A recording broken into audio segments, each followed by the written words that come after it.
नमस्कार, आप देख रहे हैं जीजेस न्यूज़ 24। मैं हूं चंद्रशेखर मौर्य। बता दें कि ट्रस्ट की ज़मीन बेची गई एक फर्म को, और ये ज़मीन जो है हाईवे होकर जाती है, और इसके विषय में हमें इतना ही नॉलेज है, और क्योंकि इसकी जानकारी हमें पूरी नहीं हो पाई, और यहाँ जो लोग हैं इनसे भी बात करते हैं क्या क्या ये जानते हैं, क्यों विरोध कर रहे हैं। क्या नाम है सर? साहब, मैं Nayab Ahmad advocate, high court Allahabad, और मैं यहाँ का मूल निवासी हूँ, पड़ोसी गांव का। और ये राम जानकी के नाम से ट्रस्ट एक बहुत पुराना ट्रस्ट था, और राम जानकी की मंदिर भी जो है इस बिलार माऊ के गांव में है, और उसी से संबंधित ये संपत्ति जो है यहाँ पे पोखरा भी था, और ये सामने धर्मशाला भी है, जो इस रास्ते से हाईवे, ये लखनऊ बलिया हाईवे रोड है, तो इसके लगे हुए ये प्रॉपर्टी थी।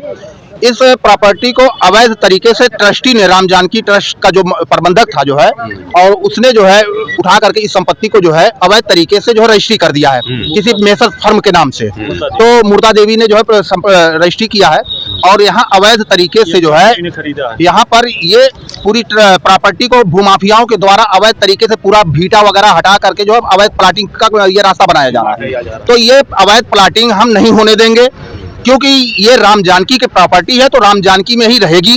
और ट्रस्टी को ये बताना पड़ेगा कि करोड़ों रुपए का जो उसने घोटाला किया है, ये करोड़ों रुपया वो कहाँ किस मद में खर्च किया है, और ये बताना पड़ेगा कि जिसने इस जमीन का विक्रय किया है उसको भी ये बताना पड़ेगा कि इस जमीन को किस मद में इसने खरीदा है, क्या अवैध प्लाटिंग के लिए या किसी धर्म के लिए खरीदा है। अगर धार्मिक स्थिति से वो खरीद रहा है तो हमको कोई आपत्ति नहीं होगी, लेकिन अगर वो अवैध तरीके से प्लाटिंग की बात कर रहा है, प्लाटिंग का काम कर रहा है, जो जिस तरीके से 2 दिन से 5-5 जेसीबी लग करके पूरे भीटे को तहस नहस कर दिया गया, पोखरे को पाट दिया गया है, तो वो काम हम नहीं होने देंगे। और यहाँ से लेकर के जो स्थानीय प्रशासन है, एसडीएम है, तहसीलदार है, एसएचओ है, चौकी इंचार्ज है, ये सारों लोगों की मिली भगत से ये काम हो रहा है। तो इससे आगे हम जो है आगे भी लड़ाई लड़ेंगे, माननीय मुख्यमंत्री जी तक ये बात पहुंचाएंगे। अगर माननीय मुख्यमंत्री जी की आस्था जो है राम जी के अंदर है, तो उनको इस पर जो है एक्शन लेना पड़ेगा। हम भले मुसलमान हैं, लेकिन हमारी भी आस्था राम जानकी के अंदर है, और इस अगर न्यायालय तक की बात आएगी तो 5 तारीख को माननीय उच्च न्यायालय जो है खुल रही है, अभी छुट्टी है जो है ठंडक को लेकर के, तो हम इस पे जनहित याचिका भी फाइल करेंगे। इस तरीके से ट्रस्टी को अपना हिसाब यहाँ पब्लिक के सामने रखना पड़ेगा। जो हमारे गांव के लोग हैं, इनके अंदर बहुत ज्यादा आक्रोश है, तो उस आक्रोश को देखते हुए ट्रस्टी आवे अपना हिसाब दे, उसको हिसाब बताना पड़ेगा कि ट्रस्ट का पैसा जो है वो कहाँ किस मद में खर्च किया है। हम करोड़ों रुपए का घोटाला होने नहीं देंगे, और जिन लोगों ने खरीदा है उनको भी बताना पड़ेगा कि धर्म की आस्था अगर उनके अंदर है तो वो बतावें कि हम धार्मिक दृष्टि से इस प्रॉपर्टी को खरीदे हैं, और धार्मिक ही दृष्टि से हम उस प्रॉपर्टी पर जो है काम कर रहे हैं, तब तो ठीक है। लेकिन अगर ये भूमाफियाओं के द्वारा, गुंडों के द्वारा अगर अवैध प्लाटिंग की जाएगी तो ये कतई नहीं होने देंगे, नहीं होने दिया जाएगा। बहुत बड़ा आरोप है, बहुत बड़ा आरोप है। आपका परिचय? मेरा नाम तेज बहादुर कनौजिया, ग्राम सभा बिलार में प्रधान तेज बहादुर कनौजिया। अच्छा। राम जानकी संपत्ति इन लोगों ने खरीद लिया, और उसके दायरे में हम मुकदमा दायर किए कागज दीवानी में। न्यायालय का कहिए थे 24 तारीख से बंद हुआ, 24/12 को बंद हुआ। इन्होंने उसको देखते हुए इन्होंने कहा कहिए थे अपना काम चालू कर दिया। जब न्यायालय जब तक चालू होगा तब तक तहस नहस कर देंगे, अपनी कहिए धन उगाही करेंगे, अपना प्लाटिंग करेंगे। इसके विरोध में हमने कहा कहिए थे गए एसडीएम साहब नहीं मिले, हमने डीआईजी साहब उत्तर प्रदेश लखनऊ, उनको फ़ोन किया तो 10 मिनट के लिए कहा कहिए चौकी इंचार्ज साहब ने जीसीबी रुकवा दिए, फिर उसके बाद चालू हो गया। मैं बार मुख्यमंत्री जी के हेल्पलाइन लाइन से फ़ोन किया, कल 100 नंबर लगभग 8 बजे आई। उसके बाद वो बोला कि कागज़ लाइए प्रधान।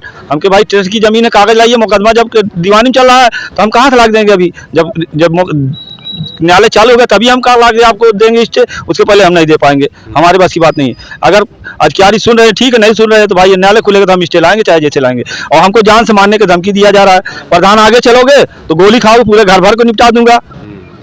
हम किसी तरीके अपना जान बचा के गोली से ही इसका जवाब पत्थर से देखिए, ये तो गैर कानूनी होगा, क्योंकि आप एक वकील हैं। और नहीं, अगर वो हमारे प्रधान को या हमारे किसी ग्रामीण को अगर गोली का जवाब बता रहे हैं, डरवार धमका रहा है, तो गोली सब लोग देखा है। सारे भारत के नागरिक जो है वो गोली देखे हैं, जो बॉर्डर पे लड़ रहे हैं वो भी गोली खा रहे हैं, वो भी गोली देखे हुए हैं, तो उनका भी जवाब जो है वो बेचारे दुश्मनों को गोली नहीं दे रहा है। तो अगर हमारे प्रति जो दुश्मनी रखेगा तो उसका भी जवाब, अगर कानून हमारा काम नहीं करेगा, हमारे अधिकारी अगर हमारी बात नहीं सुनेंगे तो हमको भी उसी रास्ते पे चलना पड़ेगा। और हमको चलने के लिए एक सवाल है कि जो ट्रस्ट है, जो ट्रस्टी जिन्होंने बेचा है राम जानकी वाले, तो उनसे आपने कभी बात किया? उनसे अभी तक हम लोग बहुत संपर्क करने की कोशिश कर रहे हैं, लेकिन उनसे संपर्क ही नहीं हो पा रहा है।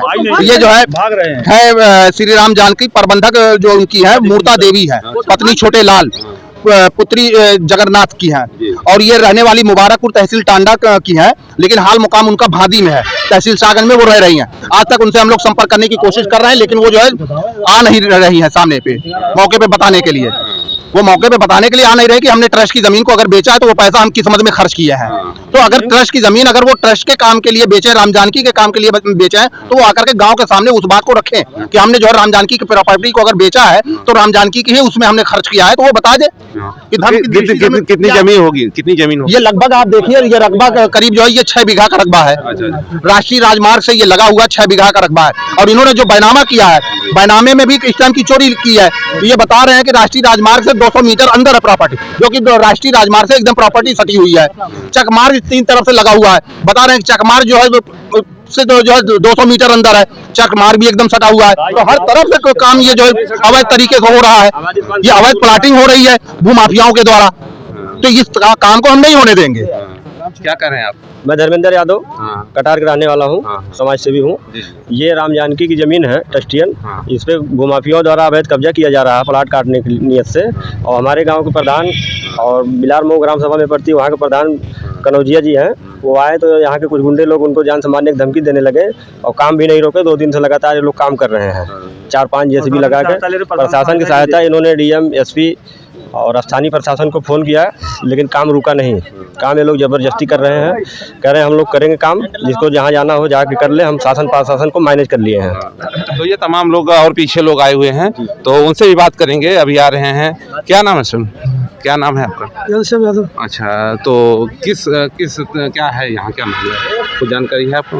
वैसे ग्राम सभा की पहले ये ट्रस्ट की जमीन थी, सागन। अच्छा अच्छा। कोई चौरसिया है उनके नाम से था। हाँ, उनके नाम से था। अब ये पहले तो बिलार मऊ के ही सब लोग सोचते थे बिलार मऊ की ज़मीन है, लेकिन बाद में वो मूर्ता देवी कोई है एसडीओ है, उनको बेच दी। यमुना देवी को बेचा गया। यमुना देवी को बेच। आप पूरी कहानी बताइए, किसको बेचे हैं? मूर्ता देवी, रुकिए, यमुना देवी लिया है, मूर्ता देवी ने बेचा है। अच्छा। उनका भादी में सागन जौनपुर जिला में उनका मकान पड़ता है। और ये राम जानकी ट्रस्ट की जमीन, हम लोग जब बचपन में छोटे छोटे थे, यहाँ गांव का पूरा गोरू का निकाल होता था। रुकिए पहले हो जाने दीजिए। उन्होंने यहाँ निकाल होता था, हम लोग बचपन से पूरे गांव वाले जान रहे हैं कि हमारे गांव की धरोहर है, हमारा राम ट्रस्टी जमीन। यहाँ लक्ष्मण चौरसिया करके बिलार मऊ के थे, उनकी लड़की का कहिए थे थी सागन में, कहाँ उनका ब्याह गया। उसके बाद क्या कहिए तो उन्होंने अपने बिटिया को दे दिया, सौंप दिया। उसके बाद उन्होंने ट्रस्ट में कर, राम जानकी ट्रस्ट में कर लिया। इसे गांव वाले क्या कहिए थे, खुद से भाई क्या कहिए था, हमारा गांव का संपत्ति बचा रहेगा तो हम लोग क्या कहिए थे यहाँ काम होगा, यहाँ राम जानकी मेला भी लगे, राम का मेला भी लगेगा। और प्लस यहाँ आज 40 साल पहले 30 साल पहले गोरू का निकाल होता था, जब बीमारी आती थी जानवरों का, यही निकाल होता था। यहाँ खिचड़ी पकता था चारों कोने पे दूध का। उसके बाद यहाँ से निकाल होने के बाद पटाखा छूटता था। उसके बाद क्या कहिए तो वहाँ एक तार का पेड़, वहाँ सुअर का बलि देते थे तो लोग। उसके ही दरमियान में हमारी पूरी ग्राम सभा इसलिए जुटी है कि हमारा धरोहर बचाया जाए। प्रधान आगे, हमारी जनता हमारे पीछे साथ में है। तो वो लोग जो लोग बेचे हैं और जो लोग खरीदे हैं, क्या मौके पर आ रहे हैं? मौके पे नहीं आ रहे हैं, वो लोग आ नहीं रहे साहब, आ नहीं रहे। मौके पे की आदि जो लिया वो नहीं यहाँ पे है, हम लोग बेचे हैं वो आ नहीं रहे, हम लोग को पता नहीं है, ये नहीं आ नहीं रहे। छुटभइये गुंडे हैं जो यहाँ स्थानीय छुटभइये गुंडे हैं, उनके माध्यम से ये कब्जा करवाया जा रहा है इस प्रॉपर्टी का, तो ये नहीं होने देंगे हम। या तो जो खरीदे हैं वो आए, और जो बेचे हैं वो भी आए। दोनों लोगों को आना चाहिए, दोनों पक्षावे जो है अपना हिसाब बतावे ना कि हमने जिस मत के लिए बेचा उस मत का पैसा हम कहाँ खर्च किए हैं, और जो खरीदा वो बतावे कि हाँ उस किस मत के लिए हम खरीदे हैं, धार्मिक दृष्टि से खरीदे हैं कि अवैध प्लाटिंग करने के लिए खरीदे हैं। तो अगर अवैध प्लाटिंग वो करेंगे भूमाफियाओं के द्वारा, स्थानीय गुंडों के द्वारा, ये काम नहीं हो पाएगा। को मिटा रहे हैं रात में, रात्रि में जेसीबी चला के हर साक्ष्य को मिटाया जा रहा है। यहाँ कुआं था, आपके सामने कुआं था, कुआं को पाट दिया गया। आपके सामने देखिए बड़ा सा पोखरा था, इसको भी काटा गया है। आप इसको देखिए, तो साक्ष्य को मिटाने का कार्य ये लोग कर रहे हैं। यहाँ मौके पे तमाम मीडिया भाई सब पहुँच चुके हैं, और ये खबरें देखिए यहाँ पे ये देखिए पोखरा चारों तरफ से इसको काटा जा रहा है। ये एक दिन का काम नहीं है, ये एक दिन का काम नहीं है। 5-5 जेसीबी जो है रात दिन लग करके ये पोखरे को पाट दिया गया है, ये पोखरे को पाट दिया जा रहा है। यहाँ धर्मशाला के सामने जो कुआं था, कुएं को पाट दिया गया। माननीय सर्वोच्च न्यायालय का की रूलिंग है कि आप किसी भी धरोहर को खत्म नहीं कर सकते हैं, किसी भी पोखरे को कुएं को जो पाट नहीं सकते हैं। तो इस तरीके से इस पे जो है हम कोर्ट खुलने के बाद जो है जनहित याचिका फाइल करेंगे। तो ये सुबह से गर्मी गर्मा का माहौल यहाँ बना हुआ था। जनता ये दावा करती थी कि ट्रस्ट ने गलत जमीन बेचा है, और जो वो था जो अगला पक्ष था उसने कैसे रजिस्ट्री कराया, लेकिन इस मामले को बिगड़ता देख यहाँ पर स्थानीय पुलिस आ चुकी है और पुलिस शांति व्यवस्था बनाने के लिए हर कदम प्रयास कर रही है और ये दिखाना चाहती है कि पुलिस अपने तरफ से पूरी जो कार्य है उसकी पूरी पुलिस की वो अपने तरफ से ये दिखा रही है कि भाई आप शांति व्यवस्था कीजिए, जो भी सच्चाई होगी, जो लीगल होगा उसे हम लेके आएंगे। अगली कड़ी में मिलते हैं, तब तक के लिए नमस्कार।